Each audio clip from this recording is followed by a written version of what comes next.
Before the story begins, make sure you're subscribed so you don't miss what's coming next. This channel brings you original stories about loss, hope, and new beginnings.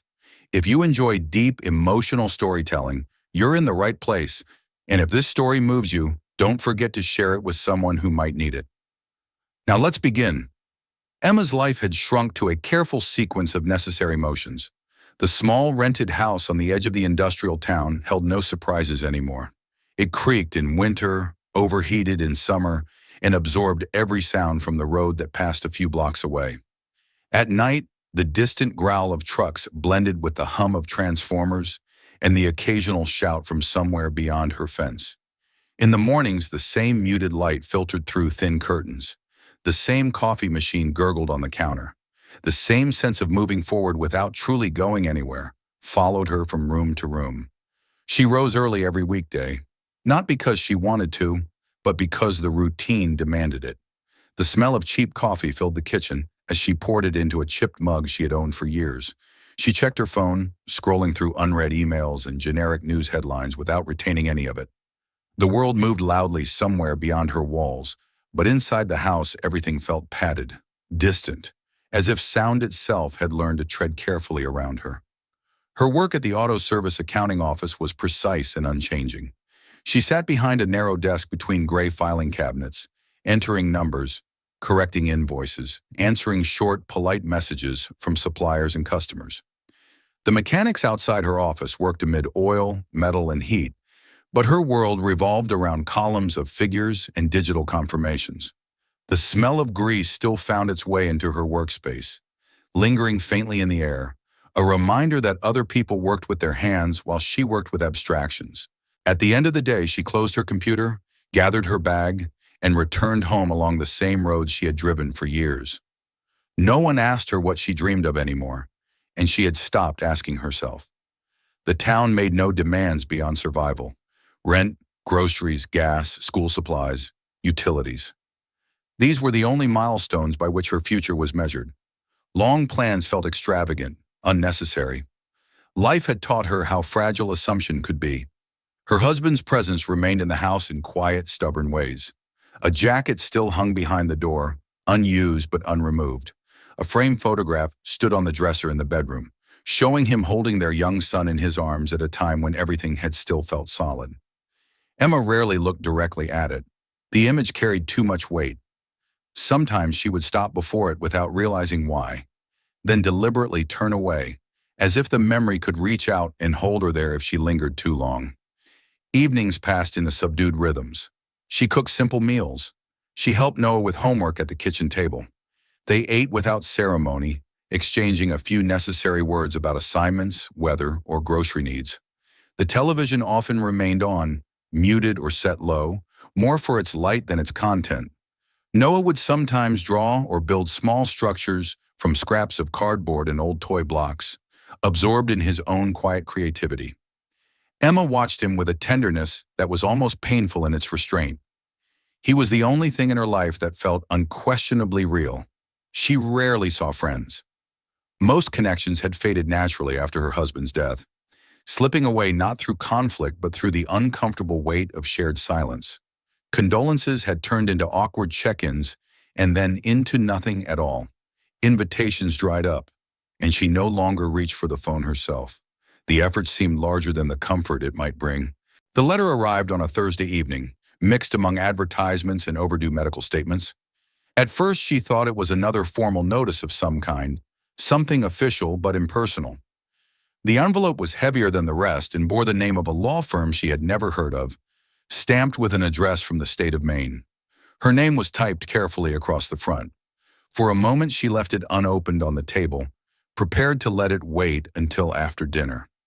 But something about its weight unsettled her, and she returned to it before the water on the stove had even reached a simmer. She tore it open with the edge of her finger and unfolded the paper inside. The language was precise, formal, and strangely distant. It informed her that she had been identified as the legal heir to a parcel of land located on a privately held island in a northern lake. Ownership had transferred following the death of the previous holder, her late husband's grandfather, a man named Walter Hayes. The letter stated that in order to proceed with any legal disposition of the property, her physical presence was required. Emma read it twice before meaning settled in. An island. The word felt out of place in her kitchen, hovering absurdly between the refrigerator hum and the ticking clock. She had known almost nothing about her husband's extended family. He had not spoken of his grandfather beyond brief, carefully limited comments. Maine had been a vague detail, nothing more. And now this. Her first thought was that it must be a mistake, a clerical error, a document meant for someone else who shared her name. She searched for fine print, for evidence that this was a misunderstanding. But the firm's letterhead was authentic enough. The details were exact. Her name, her late husband's name, her address. That evening, she searched through the few remaining documents she kept from her husband's belongings. An old birth certificate, a faded school photo, a single postcard from Maine dated decades earlier, signed only with an initial she barely recognized. He had never explained it. Perhaps she had never asked. When she finally told Noah, she kept her voice casual, as if describing an errand. A piece of land had been left to them, she said, somewhere far north. An island, technically. His eyes widened instantly, curiosity igniting with the effortless speed of childhood imagination. He asked questions faster than she could answer. He wanted to know about trees, water, animals, boats. Emma smiled despite herself and brushed his hair back gently. She explained that they would only be going to look, to meet with lawyers, to sign papers. It was not an adventure, she said. It was a responsibility. Later that night, alone in her room, she studied the letter again under the weak lamplight. She thought of bills stacked on the desk beside her. She thought of the car due for repairs. She thought of Noah's future, still undefined and quietly frightening in its openness. The idea that land, especially an island, could be sold for real money settled uncomfortably into her thoughts. It felt wrong to calculate its value so quickly, yet the numbers rose on their own inside her mind. By Friday morning, her decision was already forming even as she told herself she was undecided. She requested a short leave from her employer with practiced neutrality. She explained it as a family legal matter out of state. The request was granted with minimal attention. No one pressed for details. The world did not pause when her life shifted direction. Preparing for the journey felt oddly unreal. She packed bags with methodical care, adding layers for cold weather she could not predict. She filled the car with gas and stocked the back seat with water, snacks, and a few paperback books. Each action felt as if it belonged to someone else's life. Noah hovered close by, asking questions she could not fully answer. She noticed his excitement grow with each passing hour, as though the word island had opened a door he hadn't known existed. They left before dawn. The town slept under a blanket of pale streetlight as Emma guided the car onto the highway. Gas stations were dark. Storefronts were shuttered. The roads stretched forward without definition, promising nothing except distance. Noah fell asleep quickly in the passenger seat, his head leaned against the window, breath steady. Emma drove through the quiet with both hands fixed on the wheel, watching familiar exits fade behind them. As morning climbed, the land began to change. Factories gave way to fields. Long, straight highways curved into narrower roads. The sky widened. Forests grew denser. Each mile placed another layer between her and the life she had been moving through on autopilot. Time seemed to stretch and soften. They stopped at rest areas that smelled of pine and fuel. They ate in small diners where the menus were laminated and the coffee endless. They slept one night in a roadside motel where the walls were thin and the air conditioner rattled without ceasing. Noah grew more alert with each day north. He leaned out the window at rest stops, counting lakes and deer crossing signs. Emma watched him from the corner of her eye, noticing how different his energy felt outside the compressed gravity of their town. She felt something shift in herself as well, subtle as a change in pressure inside her chest. On the third day, the air turned distinctly colder. The forest thickened into deep green corridors. Small wooden houses appeared beside the road, many with boats parked beside them, even far from visible water. When they finally reached the lakeside town listed in the letter, it felt suspended between past and present. Wooden docks lined the shore. Storefronts leaned toward one another with quiet familiarity. The law office occupied a narrow brick building near the center of town. Inside, the confirmation came without drama. The lawyer spoke in a calm, neutral tone, explaining the limitations of island ownership, the taxes already paid from a small remaining account in the estate, and the requirement of physical inspection before any sale or redevelopment could proceed. He slid a folded map across the desk toward her. A tiny shape was marked within the blue expanse of the lake. Emma stared at it longer than she intended. It looked impossibly small and impossibly distant at once. Outside, the town felt suddenly larger. The lake stretched across the horizon in cold, silent breath. The island lay far out in the water, dark against the reflective surface. Emma followed the line of sight instinctively, as if something in her had already begun to turn toward it. That evening, standing on the dock while wind pushed against the boards beneath her feet, she realized that the road behind her had become just as distant as the shape ahead. The map rested folded in her coat pocket. The last line of the town sank into the dusk, and between her and whatever waited on that island, there was now nothing but water. The boat moved more slowly than Emma expected, not because of any mechanical failure, but because the lake itself seemed unwilling to release them from the shore too quickly. The water was almost perfectly calm, a wide steel-gray surface that reflected the pale sky without distortion. Each gentle push of the motor carried them farther from the dock and deeper into a sense of distance that felt heavier than mere space. The town shrank behind them with quiet finality. Buildings became faint shapes. The low hum of traffic dissolved into nothing. Ahead, the island waited, dark and still, its outlines sharpening as they approached. Emma sat rigidly at first, her eyes fixed on the narrowing gap of water between boat and land. The isolation of it pressed against her in a way she had not anticipated. In the town, solitude had been emotional, hidden beneath crowds and walls. Here it was physical, unmistakable. There was no disguising how far the island stood from everything else. Noah, by contrast, leaned toward the water, watching ripples form and collapse against the hull, his curiosity unwavering. The island's shoreline revealed itself gradually. Stones jutted from the water's edge at uneven angles, darkened by moisture and age.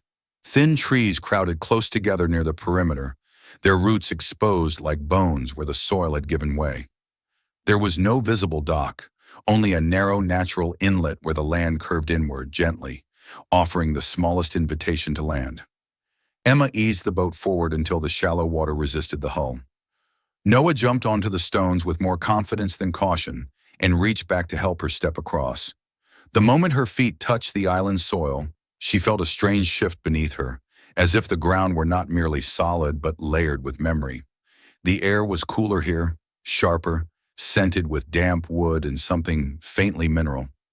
The silence struck her first. It was not empty but weighty, as if the space itself were listening. They moved inland slowly, guided by instinct rather than any visible path. The forest thickened quickly beyond the water's edge. The trees were not young.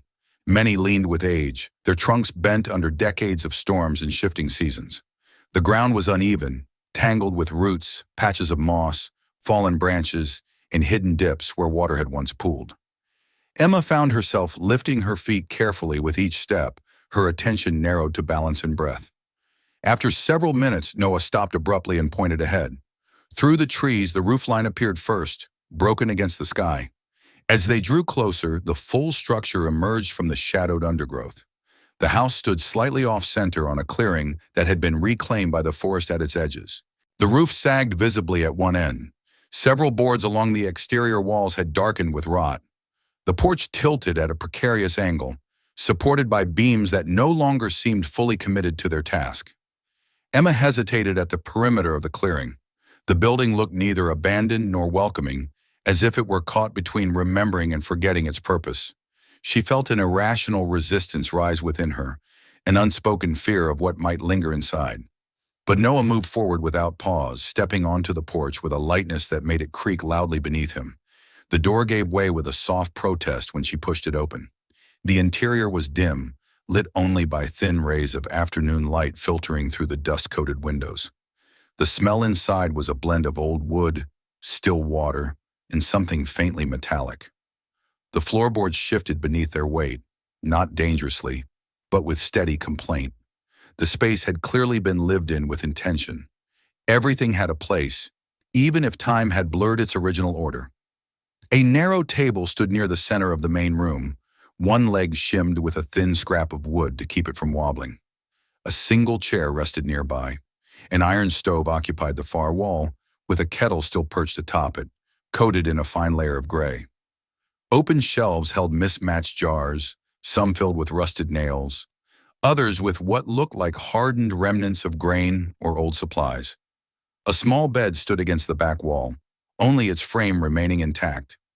Noah wandered with reverent curiosity, his steps light, his hands careful not to disturb too much at once. Emma moved more slowly, her eyes adjusting to the dimness, mapping the space instinctively. The house felt both stripped and intentional, as if the owner had kept only what was necessary and let the rest fall away without resistance. A second doorway led to a separate structure attached to the main building. The smell changed as soon as Emma crossed its threshold. The air here was thicker with oil, resin, and aged wood. A long workbench stretched across the far wall, its surface scarred with deep grooves and stains that no amount of time had erased. Scattered tools lay frozen in the positions where they had last been set down. A handsaw rested halfway off the bench. Wooden shavings still clung to the cracks between floorboards.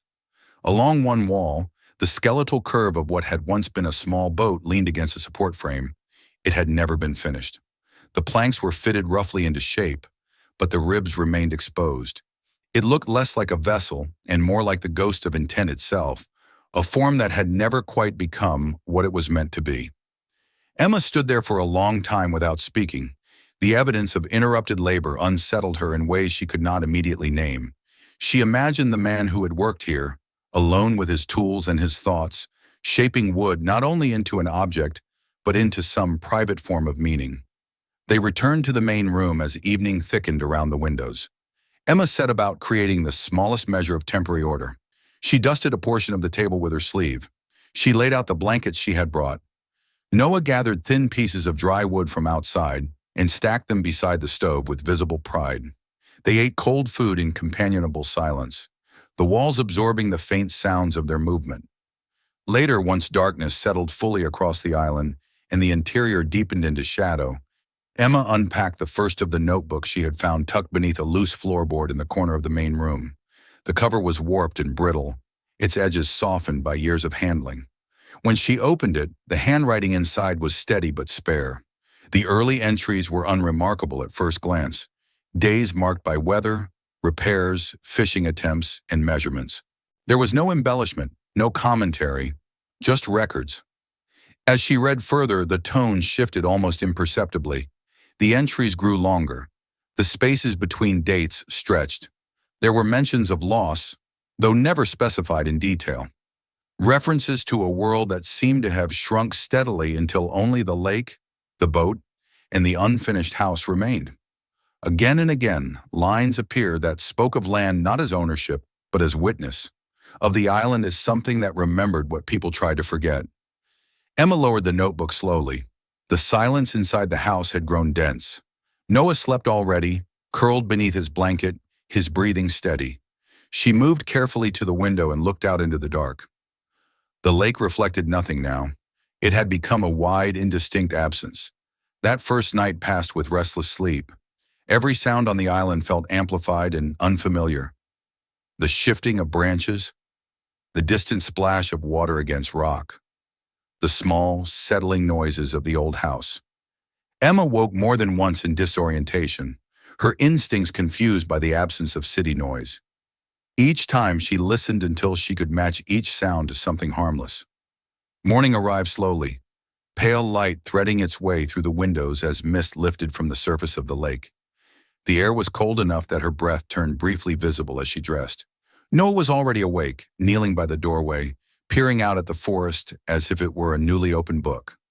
They spent the early hours exploring the island in wider measure.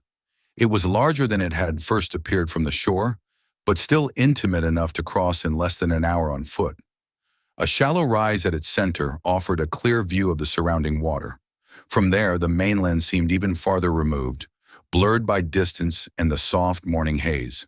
Emma felt a peculiar sensation of being cut off, not only from other people, but from the version of herself that had lived entirely within roads, walls, and schedules.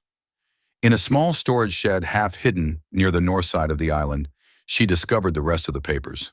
They were stored in a wooden crate, layers of canvas and oilcloth wrapped around bundles of sketches and letters. The drawings stopped her breath. They were careful, exact plans for a house far sturdier than the one that currently stood. Every beam was labeled, every joint tested on paper before it would ever be attempted in wood. Notes filled the margins, measurements, adjustments, alternative supports. It was not the design of someone building for comfort. It was the design of someone building for endurance. As the afternoon passed, Emma reread more entries from the notebooks. The man who had once lived here had written of deliberate isolation. He had chosen the distance, not stumbled into it. He had refused multiple offers to sell the land, despite the pressure of money and convenience. Again and again, he returned to the same idea, that some places were more than shelters. They were anchors, proof that something could stand still while the rest of the world moved on without you. That night, as a small fire burned inside the stove for the first time in years, Emma found herself thinking of her husband with a sharper focus than she had allowed in a long time. His avoidance of permanence, his habit of letting things linger undecided, his reluctance to speak of Maine. The shapes on these pages now felt less abstract and more inherited. She had intended to stay only long enough to confirm the island's existence and return to the mainland. Yet as the hours accumulated, that intention softened without announcement. Practical concerns still echoed in her mind. Work, money, legal responsibilities. But between those thoughts, quieter ones began to form. If this place had endured years of abandonment without vanishing, perhaps it was built to wait. On the third morning, she stood alone at the edge of the water while Noah explored nearby. The lake stretched outward in smooth indifference. The air smelled faintly of wet stone and sap. She realized then that the island no longer felt strictly foreign. It was still unknown, still unclaimed by familiarity, but it had begun to register in her senses with a quiet insistence. It asked nothing explicitly. It simply existed, as it always had. That evening, as wind stirred through the trees and the fire dwindled to embers, Emma understood that what they had arrived at was no longer merely a location. It was a threshold. And she sensed, with growing unease and curiosity, that whatever waited beyond it would not be resolved by signatures on paper alone. The decision to stay no longer announced itself as a single clear moment. It unfolded quietly through action. Emma did not wake one morning and declare that they would build something on the island. Instead, she began by straightening what could be straightened, lifting what could be lifted, and clearing away what had fallen into uselessness. What had first been temporary survival slowly became deliberate motion. The sketches she had found in the crate returned to her hands again and again. At first, she studied them simply out of curiosity. Then she began to compare them with what stood before her. The existing house, she realized, had never been meant to last. It was a shelter, nothing more. The lines in the drawings moved beyond shelter. They spoke of weight-bearing structures, of balance, of something that could endure the relentless force of seasons.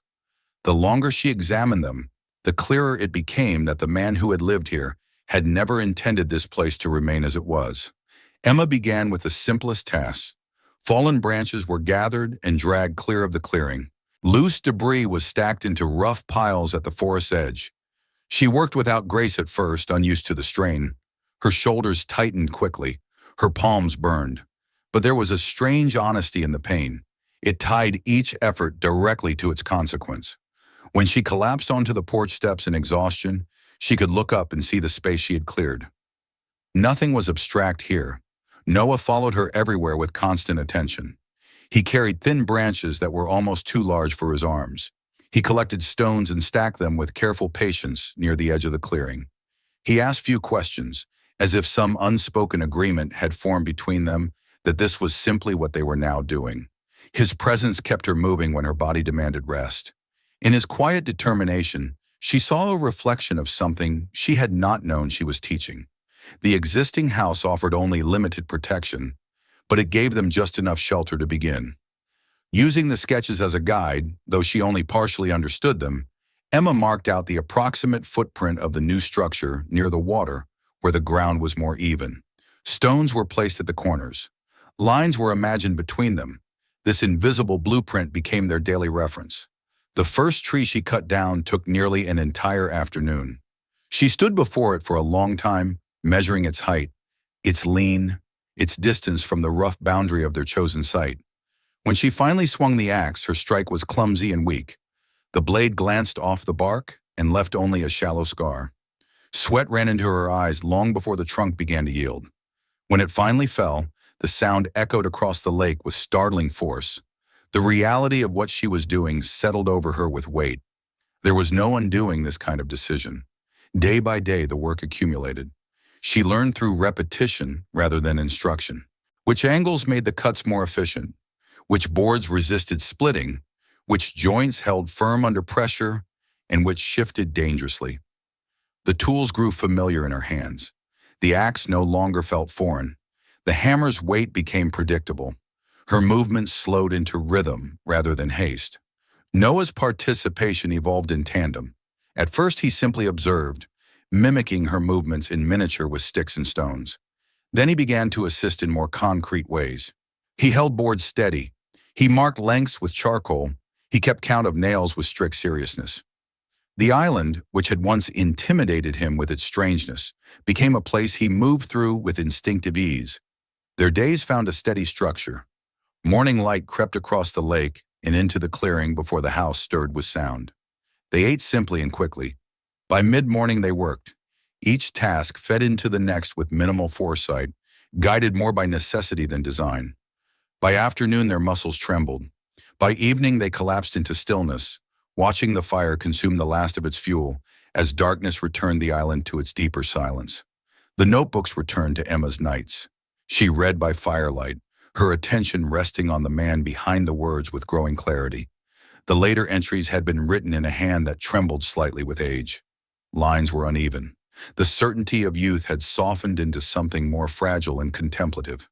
He wrote of storms that came without warning, of structures destroyed after months of careful labor, of beginning again without bitterness. Again and again, he returned to the image of a home not as shelter from the world, but as an assertion against it. Emma recognized pieces of herself in these words with unsettling precision. She had once believed that endurance meant numbness, that survival required emotional distance. Yet here was another form of endurance, one built through intention rather than withdrawal.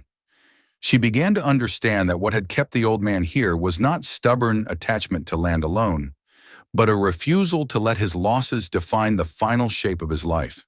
As weeks passed, the skeleton of the new structure took form. Rough vertical supports were anchored into the ground. Cross beams followed, imperfect but increasingly stable. Each improvement changed the way the wind moved through the clearing. The shape of absence became a shape of presence. Emma often paused mid-task, overcome by the sudden realization that what stood before her had not existed at all only days earlier. Her body changed with the labor. The constant tension she had carried in her shoulders began to release in unanticipated ways. Sleep came more heavily now, pulling her under with physical certainty.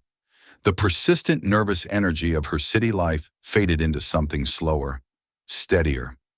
She still worried about the future, but the fear had lost its sharpest edges. It no longer ruled her thoughts without challenge. Noah, too, was changing. He grew quieter in his own way, not withdrawn but focused. The frenetic restlessness that had once filled his evenings with aimless movement gave way to concentration. He spent long stretches carving small shapes from driftwood near the shore. Boats emerged from his hands with simple, earnest lines. He launched them onto the lake and watched their brief journeys with solemn attention. Then the storm arrived. The air had shifted long before any rain fell. The temperature dropped abruptly. The lake darkened beneath cloud cover that moved in thick layered sheets. Emma felt unease settle beneath her ribs as she secured loose materials and pulled tools into the shelter of the old house. The wind rose quickly. By nightfall, it howled through the trees with an intensity that left no space for doubt. Rain followed in sheets. The rhythm of it against the partially formed roof was irregular and violent. Water found every opening, slipping through numbered cracks and unfinished joints. The clearing blurred into indistinct shape. Emma pulled Noah close inside the old structure as the island seemed to turn against itself in motion. The sound of splitting wood came without warning. A violent crack cut through the roar of wind. A tall tree at the forest's edge lurched and fell with destructive force across the half-built frame. The impact shattered two vertical supports and tore through the cross beams they had labored to secure. For a brief moment after the collapse, there was only the roar of rain and the ringing silence of shock. When morning finally came, the storm had stripped the world clean. The air was painfully clear. The lake lay flat once more, as if nothing had happened.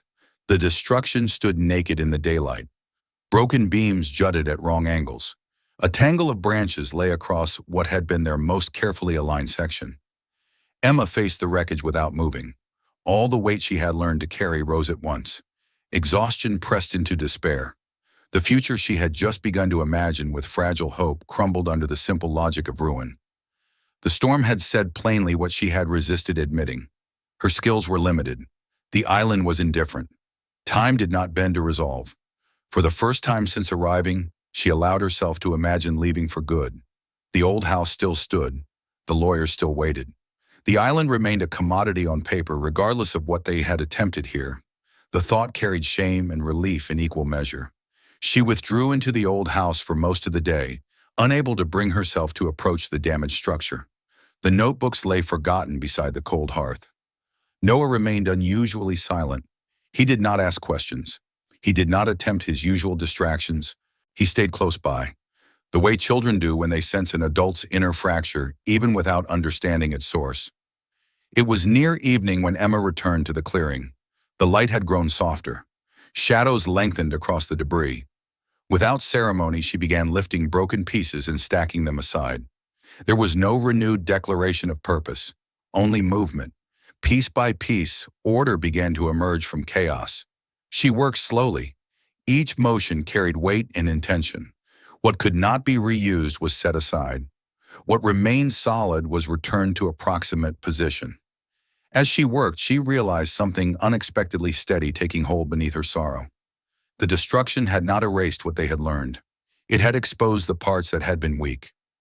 That night, she reopened the notebooks. The entry she found was dated many years earlier, written after a storm that had destroyed nearly everything the old man had built in his first attempt. His writing spoke of fury without melodrama, of grief without surrender, of a choice made quietly the following morning to begin again without self-reproach. The parallel struck her with unmistakable clarity. In the following days they rebuilt, not from the beginning, but from the strongest remaining points. The foundation deepened. The supports were doubled where they had once been singular. Emma no longer worked with blind urgency.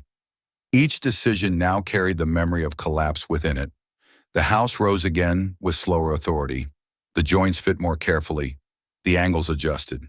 The mistakes of before became instruction rather than failure. Noah returned to his small tasks with renewed purpose. The quiet rhythm of their work resumed, wiser now for having been broken. By the time the final beams rose to hold the roof, Emma stood within the frame and felt something unfamiliar moving through her chest. Not triumph, not happiness, but certainty. The island had tested her and had not yet persuaded her to leave, and she knew now, with a calm that steadied her breath, that she would not be driven away by the first storm or the last. By the time summer began to lean toward its slower, deeper light, the house stood with a presence that felt undeniable. What had once been only lines on paper and fragile beams in a storm had become a structure with weight and stillness. The walls held firm against the wind. The roof shed rain without protest. Inside, the space carried the unmistakable character of something lived in rather than merely occupied. Emma moved through it with a familiarity that surprised her, as though the shape of the place had arranged itself around her long before she understood she belonged within it. The interior was simple to the point of austerity. A low table stood near the center, its surface smoothed by repeated sanding. Shelves along one wall held their few possessions in careful order. The stove they had constructed from scavenged stone radiated warmth that lingered long after the fire dimmed. Light entered through the small windows at angles that changed with the advancing season, drawing slow-moving shapes across the floor. There was no excess here, nothing decorative that did not also serve a purpose. And yet the house felt complete. Their days settled into patterns so natural that Emma barely noticed the moment when improvisation gave way to routine. Mornings began with the quiet work of tending the fire and preparing food. Noon carried labor of smaller scale, now tightening joints, adjusting drainage stones, reinforcing the path between the shore and the clearing. Evenings were given over to stillness. The lake reflected the sky in long ribbons of shifting color, and the forest breathed around them with steady patience. Noah had claimed a corner of the room as his own. The space held his carved wooden boats, lined up in careful ranks along the wall. Each one differed in subtle ways from the others. Some were narrow and sharp at the bow. Others were broad and steady. He no longer launched all of them into the lake. Some he kept close, as though they were not meant to vanish into distance, but to remain as record. Emma noticed the way he moved through the island now without hesitation. His steps had gained confidence. He navigated roots and stone with instinctive balance. The boy who had once shrunk within the limits of classrooms and hallways expanded here with quiet assurance. He asked fewer questions and made more decisions. His hands were often dirty. His mind, she sensed, was nowhere near idle. The notebooks of the old man remained on the shelf near Emma's sleeping place. She no longer read them in long stretches. Instead, she returned to them in fragments, allowing the words to surface as they would. In one entry, he described a day spent reinforcing a beam that had loosened under repeated storms. In another, a solitary fishing attempt that ended in failure, but not regret. His writing had ceased to feel remote. It had joined her life not as memory, but as instruction. It was during an afternoon of quiet labor, while Emma stacked firewood along the edge of the clearing, that the sound of an unfamiliar engine carried across the water. At first it seemed distant enough to be imagined, a low vibration across the lake's surface. Then the sound strengthened, growing distinct and purposeful. Emma stood still, listening, her hands thick with resin and bark dust. She shaded her eyes and searched the reflective span between shore and horizon. The boat approached with steady speed. It was unlike the small vessel they had used upon arrival. Its lines were modern and sleek. It cut through the water with efficiency rather than patience. As it drew closer, its wake disrupted the calm surface in widening arcs that reached the island with faint, rhythmic impact. The man who stepped onto the rocks wore clothing that did not belong to this landscape. His shoes were polished. His jacket held sharp lines that resisted the island's damp air. He carried a small leather case with a practiced ease that signaled rehearsal. He introduced himself with professional courtesy, his manner calm, as though they were meeting in an office rather than on a remote shoreline. He explained that he represented a development group that had been acquiring land around the lake. Several properties had already changed hands. Plans were in motion. The island, he told her, held particular interest because of its position and privacy. His words unfolded in fluid sequence, shaped long before their meeting. He spoke of market opportunity, regional investment, future expansion. He then spoke of money. The figure he named was not vague. It was precise enough to force acknowledgement. Emma felt it settle into her chest with immediate gravity. The sum represented years of labor multiplied into sudden possibility. It represented choices suspended above her former life like unlocked doors.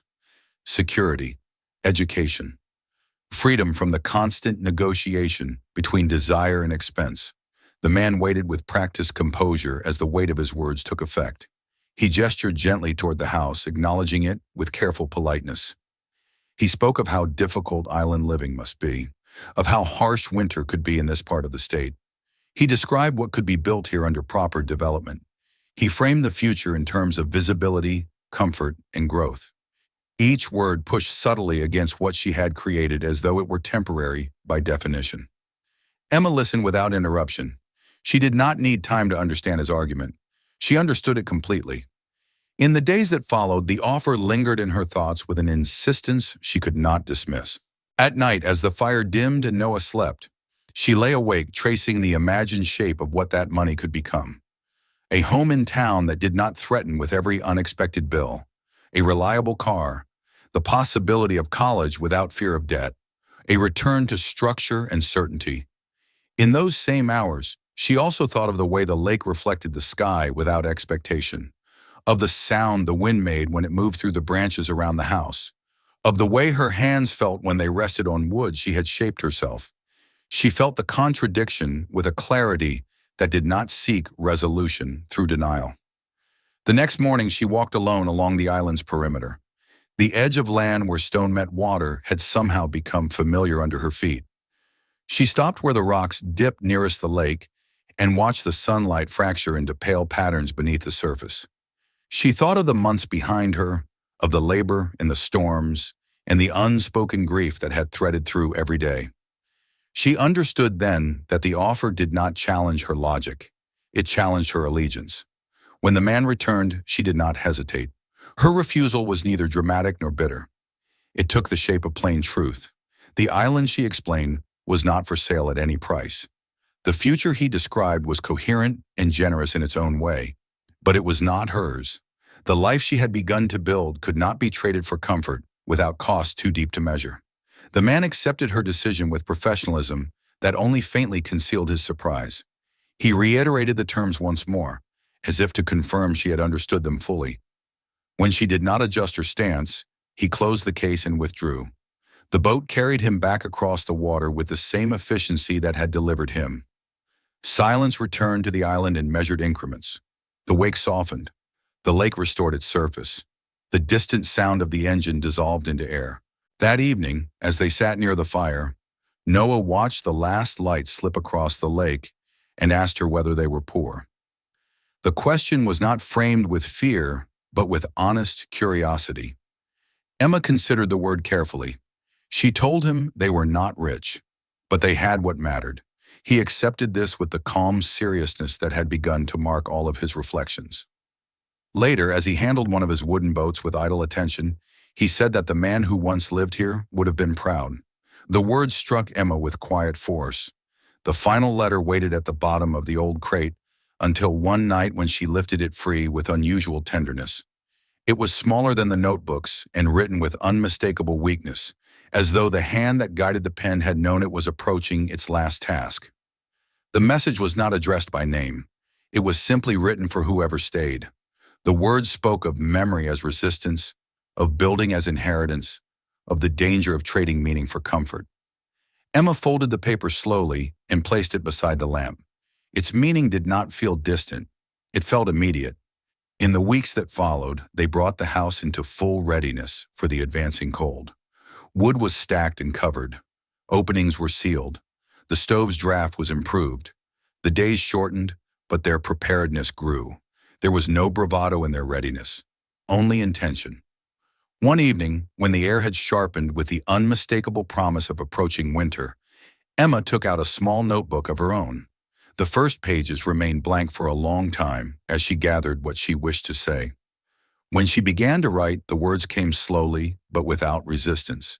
She wrote of arrival and loss, of labor and endurance, of how the island had given back everything asked of it, not as reward, but as response. She did not frame her message as instruction. It was simply a record, a witness left for another hand. When she finished, she sealed the pages in a small metal container and set it aside. The next morning, she opened a section of the inner wall behind the stove where the boards had been left intentionally accessible. She placed the container inside the narrow space and closed it carefully, returning the planks to their place with quiet ceremony. Nothing marked its location. It did not require recognition. It required only survival. By the time frost first etched the edges of the shore, the house stood fully inhabited. Smoke rose from the chimney in pale columns. The warmth inside no longer felt fragile. It held with steady confidence against the cooling air. On the morning when fog thickened across the lake, Emma stood on the porch, wrapped in stillness. The island lay subdued beneath layers of hush. Noah stepped beside her without hurry, his breath rising in faint clouds. Together, they watched the light push slowly through the mist. Emma felt the weight of what she had chosen, not as burden, but as anchor. The inheritance that had once appeared as an obligation had become a beginning. The man who had once held this land alone had not done so in vain. His intention had passed forward, altered but intact. And now, in the quiet rhythm of their days, it lived again through their hands. The island no longer belonged to memory alone. It belonged to forward motion, held gently in place. Here is a clean, natural, emotionally fitting call to action in English for the end of your video. If this story touched your heart, don't forget to subscribe for more original stories like this. New videos are waiting for you, and many more are already on the channel. Stay with us, keep watching, and share this story with someone who might need it today.